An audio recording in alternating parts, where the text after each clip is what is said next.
Hi everybody, welcome back to the channel. My name is Sophie. I'm Gaynor. And today it's just us girls, Gay. It is, yes. For now. And we're going to do a video today on the miracle on the Hudson River. So I think you know more about this. I remember this happening. I remember we were living over there, and I remember a plane having to land on the Hudson. On the Hudson River. Yeah. Right. Do you know why or? I think it was something to do with some birds that had hit the engine, or something had got into the engine. Oh my gosh. Yeah. And they had to obviously try and land safely. Yeah, try and do an emergency landing. Oh my gosh, that must have been scary. 15th of January 2009, New York, USA. The time and place for an event now famous as the most successful ditching in aviation history. But for Ben Bostic, heading home to North Carolina after his first ever trip to the Big Apple, the day started much like any other. We were rushing around, trying to finish up so we could get the car to take us to the airport. We were looking at the, radar, seeing the snow coming in. I snapped a few photos out on the street. It was snowing, but it wasn't like that bad yet. It was kind of pretty. Ben is booked on US Airways flight 1549 out of LaGuardia Airport. The weather started coming in and pushed our flight back. The flight eventually leaves nearly 20 minutes late. When we were taking off, I was already into my book because we had to sit on the runway for quite a bit. That was part of our delay, so I wasn't really paying much attention. Yanis Crumbs is also heading home. He's rushing to get a ferry from Manhattan to New Jersey before the weather sets in. I think I was the last person on the ferry coming back trying to cross the Hudson River, and I ran on, and that's when they pulled up the gates and we were off.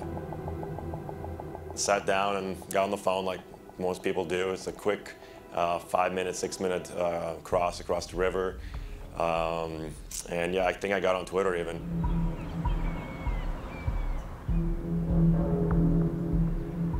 Scott Gross and Tom Paratori work for the security team at energy supplier Con Edison. One of their responsibilities is to monitor the company's security cameras, which overlook the Hudson River. I was actually at the manager's desk at the operations center, and I was just doing typical daily paperwork. I was in the office all day. Normally, the day-to-day operations would take us out into the field. I was happy to be in the office because it was a brutally cold day. Flight 1549 has been in the air for less than 2 minutes. Then, at a height of about 3,000 feet, the Airbus A320 plows through a flock of Canada geese. Heard a loud boom when the... It's always on takeoff or landing that the most crashes happen, isn't it? I think so. That kind of scares me because that's the bit I hate. I don't mind it once I'm in the air, but the taking off and the landing freaks me out. No, I've heard that you're more likely to be in an accident on takeoff or landing. Obviously, they have turbulence when you're in the air, and most of the time you're okay. But once you've got up there, it's just like it should be really simple, like cruising into it. But it's when you've got that takeoff and landing that's the worst. Yeah, it's like they say, like, is it most crashes happen within, is it like 5 or 10 miles of your home, or like like really close to your home, or within 2 miles or something? I read. Oh really? Yeah. And which makes sense because I guess if you're only doing short trips. Yeah, I know the safest way to travel is flying though. Yeah, I've heard that. Yeah. I don't ever feel like it though. Just rewind it. Yeah. 20 plows through a flock of Canada geese. Heard a loud boom when the geese hit the engines, and it was like a loud series of thumps, and the plane shook really violently. I turned to the left and looked out the window, and I could see the left engine on fire. At this point, the airliner is about 5 miles northwest of the departure airport. What was going through my mind was, please come over the radio and say we're going back to LaGuardia. That's all I could think about. There are thousands of bird strikes on aircraft every year, but usually the plane has at least enough power to return to base. This case is unusual though. The geese caused catastrophic damage to both of the jetliner's engines. Lost thrust on both engines returning back towards LaGuardia. One bird strike is dangerous and a super annoyance, and then you still have your other engine to get you out of the problem. When you lose not just one engine, but two engines, that's the part that's unheard of. We practice single engine flying all the time. Not a problem. We can climb out, we can do whatever is necessary. But for him to lose both engines at the same time, that turns that airplane into a glider. That airplane was still flying, but it wasn't going to be flying for long, and they had to make some decisions.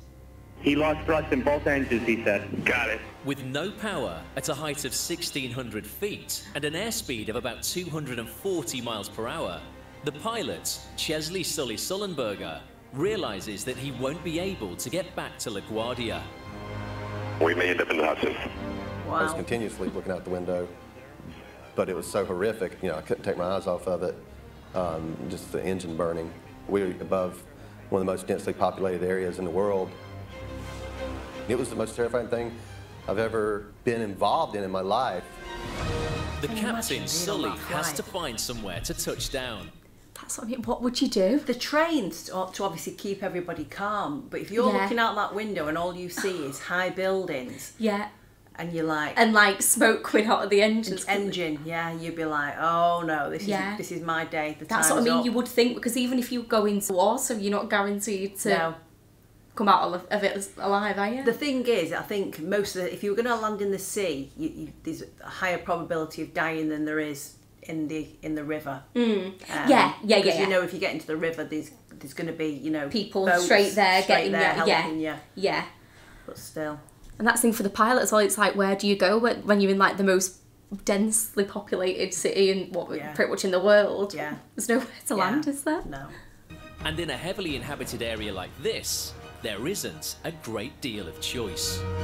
You cannot land straight into buildings. I'm sorry, but that's not an option.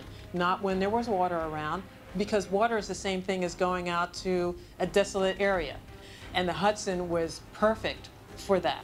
You're away from buildings, you're away from people, you're away from population.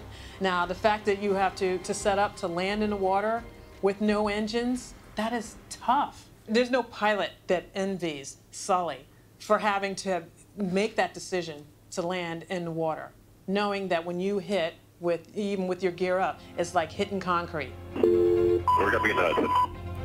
The pilot doesn't have time to explain the situation to the passengers. He can only prepare them for an emergency landing. He said, "This is your captain, brace for impact." I took a peek up. I knew we were going to hit the water. I knew we were going to crash then. My heart fell out of my chest. At that moment, I was almost 100% confident I was going to die.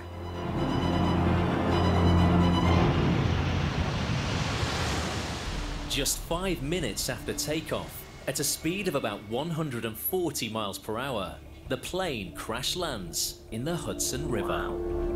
So when we made impact, you know, it was really violent. There was a couple twists and a couple tilts where, you know, it felt like, oh, we're going to flip or something like that. Fortunately, we didn't, because he hit it just right. Captain Sully's got an entire career behind him, but pilots who have careers behind them don't land in the water. When you're in a situation like this one, you're making decisions based on your understanding of the airplane and the world around you. So you have this airplane that may sink right away. That water was freezing cold. I mean, everything that was against them. And still, he was able to land that airplane. Awesome. It was just a matter of 3 or 4 minutes before we actually saw the first ferry beginning to approach the aircraft on our camera. I'm thinking, all right, we got hope here. People are helping, just like New Yorkers do. In a crisis situation, everybody bonded together. These captains took their vessels and drove it toward a plane that could sink, damage their vessel. They put themselves into harm's way rescuing these people. Yanis is on the Thomas Jefferson, the first ferry to approach the aeroplane as it drifts down the Hudson.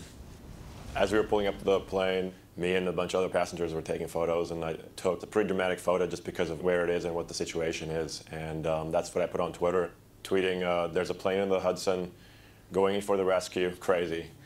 Very eloquent. There was staged senses of how safe I was from the time I thought I was for sure gonna die. To the time I thought, maybe I got an 80% chance of survival. When I saw that ferry, I was probably up to about 98%. It was pretty much quiet, dead quiet, and there was remember a baby crying. There's no noise at all. The people just staring at us. They were just in shock. They were just, they were freezing and they were trying to get off that plane and get on the ferry. The ferries weren't designed to approach an aircraft. They're designed to approach a fixed height pier where, they know how to get people on and off a ferry. How are you going to get people on and off of a ferry from a wing of an aircraft? So just to see the crew manipulate and jockey around and get the gear in place and get everything just right to make sure those people did not fall into the water. Relief, utter relief. I wonder how long it was before, because obviously it's going to start sinking, isn't it? Well, yeah. So I wonder how long it was before the actual plane sunk, or whether it did sink. I can't remember. But I do remember people like clambering along the wing, trying to get off. Trying to get off, and I remember there was somebody there with a young child, a baby. But yeah, you can see the back end starting to go now. Well, that's what I'm thinking. Is it kind of going like up and then it's going to sink down? Yeah. I think it'd be a matter of minutes, to be honest with you. Yeah. The deck of the ferry, I want to say, was probably about 7 feet above the raft level. So they threw down, the rope style ladder that they had, and that's how it got up to the top. But the crew members of the ferry, they were laying on the deck, on their bellies, reaching down as far as they could to help us get up. You can see them on the wing. The people on the ferry were great. They were like giving us gloves, giving us their jackets. It was super cold that day, but they wanted to help any way they could. Taking us to the heating vents on the ferry. They knew where they were. They rode them every day, right? And giving us prime real estate on the ferry. I took a few pictures. I said, I have to get pictures of this because I can't believe it happened. Is it real? Am I gonna wake up from a bad dream or whatever? And it was just so surreal. That's the first thing I did, was look back at the plane. Yeah, Once we saw the last few individuals board the ferries, and the ferries begin to move away from the actual aircraft itself and head towards safety, that's when I knew that things were going to be okay. I was just happy to be alive, hoping everybody else made it off okay, or it'd have been a totally different outcome for all of us, even if one wouldn't have made it. All of the 155 people on board Flight 1549 made it safely to shore, thanks to the skill of Captain Sullenberger and his crew, and the New Yorkers who came to their rescue, as the Airbus sank slowly into the icy waters of the Hudson. Wow. Crazy. It's amazing that nobody lost their life. Isn't it? Yeah, I thought that. But God, that must have been blooming freezing. You you could see the ice floating on the top, couldn't you? And imagine how scared you'd be if that happened to you. And normally when something like that happens, you'd think they'd be all screaming and panic, but it just sounded like it was just very calm and, Because I feel like once you get worked up, or say someone else got worked up, it sets everyone off then. So if you just try and but it's easier said than done when and even when you looked at the people on there, they were all smiling and jolly. I was like, wow. Yeah, in the life jackets. Yeah. They could be hysterical. I know. But thank you for watching, everybody. And if you've not liked and subscribed, hit that like and subscribe button. It's free. Can't get my words out today. And we will see you on the next one. Bye. Bye.